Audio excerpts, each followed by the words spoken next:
mimi nitafanya nini? So unaona vile wanaume wamegang up, lakini mimi nimwambia tutapambana na nyinyi kwa sababu hatuwezi kukubali. William Ruto imefikia mahali ambapo ameanza kuzungumza kwamba hii kikosi ya Rigathi Gachagua ishakuwa kubwa zaidi na imepanuka. And watu bado wana exit UDA party huku akijoin Rigathi Gachagua. And William Ruto asha realize. Unajua saizi William Ruto asha feel defeat. Acha tu niwaambie guys.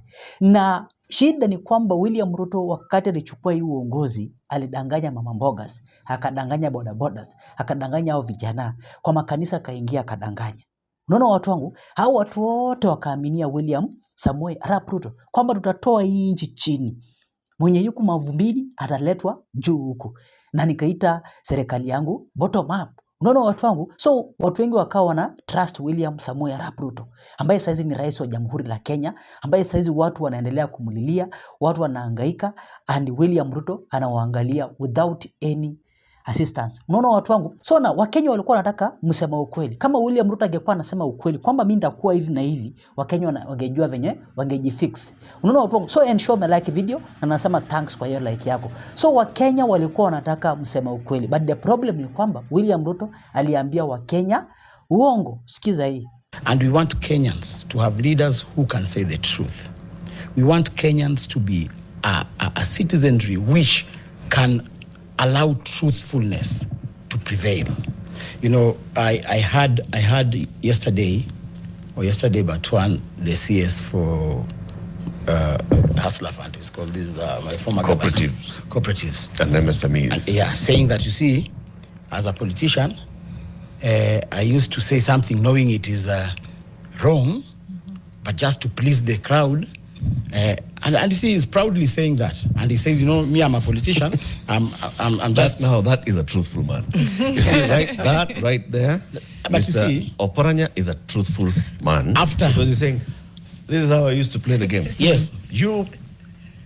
Today we have a party called DCP, whose leadership is the former top leadership of UDA. Yeah. And you're now saying the promises were being made by one person. But all of you are making these promises in the run-up to the last election.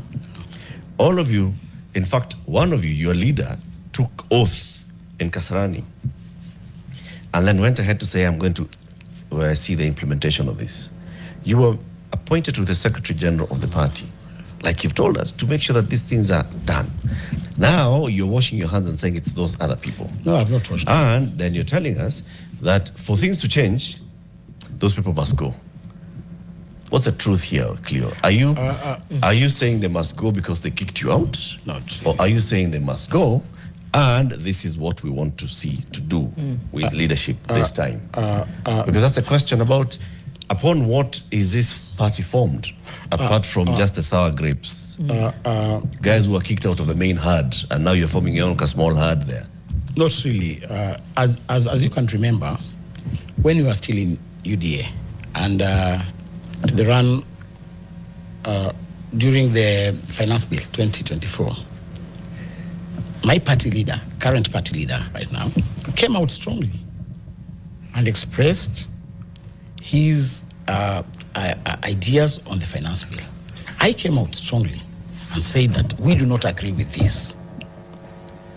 And I think that was our departure point with the leadership, because now the level of truthfulness was also bordering on insubordination, disrespect. You know how our country works. You work with others. If the guy at the top believes in a certain school of thought, he will push down that school of thought down to his subjects. And therefore, we had limited space to maneuver through. And the space that we got, we tried to express ourselves to no avail of success.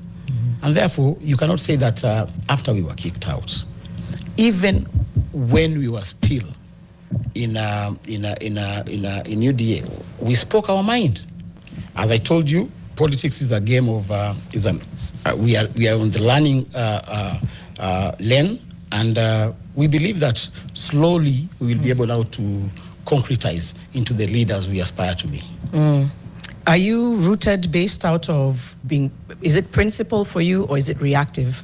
Because another thing could happen is that you fall out with your current leader, you lose the power, you lose the position. I think being principled means that whatever happens, I'm still going to stay the cause and raise my voice for a better Kenya. Or if it's going to cost me power and a position in a party, then I wouldn't do it. I want you to flip back into my history.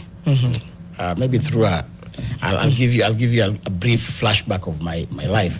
When I was growing up, I grew up wanting to be this liberator like Raila, fighting for the rights of the people. But I didn't know that character of his was not inborn. It was by default. It was by him not succeeding in successive elective elections. And therefore it made him permanently remain in the opposition, and therefore we thought that of course when you're in opposition you do activism and you do activities that maybe people believe that you are fighting for them. But I've come to realize that Raila Odinga has never been interested to be president of this country. He wants to be in power without responsibility. Raila Odinga at the moment, you remember they got into the broad-based arrangement. The 10-point agenda, up to now, they have never even sat a single meeting to address those issues. Raila Odinga enjoys being in government, given government protection, government privileges, appointing people in government, but he doesn't want responsibility. That's why anytime, even in this stage-managed marriage, political marriage they are in with William Ruto, anytime Ruto gets into some sort of a fix, Raila sends Sifuna to say, no, that was not part of our agreement. We shall go out, But when things are calm, the guy knows how to behave while eating. Table manners. He remains silent. He doesn't mean what he says. Last year during the demonstrations, Raila was on the forefront. He took us around this country demonstrating against a high cost of living. Raila last year demonstrated against and even gave an official statement from ODM against Adani takeover of JKIA. But since now he is observing table manners, he has appointed his kinsmen into government in the pretense of donating experts. He has appointed his people in government. His people are the ones in charge of budget-making process and even implementation. Look at the National Assembly. ODM is in charge of the budget-making process. ODM is in charge of Treasury. In this year's finance bill, the issue of high cost of living, remember the previous regime had zero-rated on all basic commodities.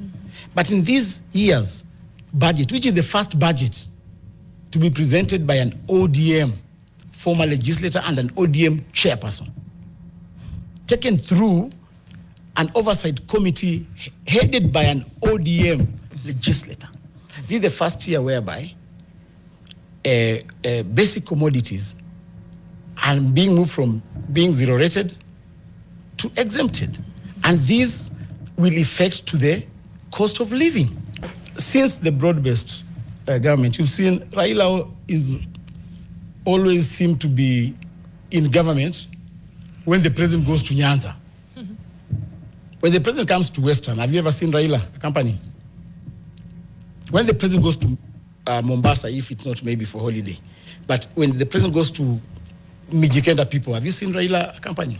MOU haijasema ati we come with me wherever I go. Maybe that's their deal, man. Look, so MOU, the way the politics of this country plays out, right? If you are not in politics, if you're doing the thing that you have done very well, which is, looking at the situation in the country and putting it down on paper as a play, how would you describe it? Like, really honestly, is there truth in any of the political players in this country? Do they have any honesty, any sense of honesty and thinking ahead for the country? Remove yourself. Remove Cleo. Remove Cleo, the deputy party leader of this party, and just look at our politics without naming names, right? Is our political class really thinking about the future of this country, or is it just a game that they're playing on a daily basis? I will want to be objective in my response, so that I do not look judgmental. I ask nothing less. Everybody has got a different degree of honesty. These politicians, you see, we have others who make promises, not understanding how those promises will be effected, maybe when he gets into government. So the culture of our people has made politicians and leaders not to be truthful. Because most of these promises are made during campaign time. And during campaign time, politicians always want to win the crowds and just be elected fast. So when they get into power, they realize, shit, whatever I was saying was an exercise in futility. I was living in utopia, and I don't know anything that is going on in, it is not achievable. It's not practical. Not practical.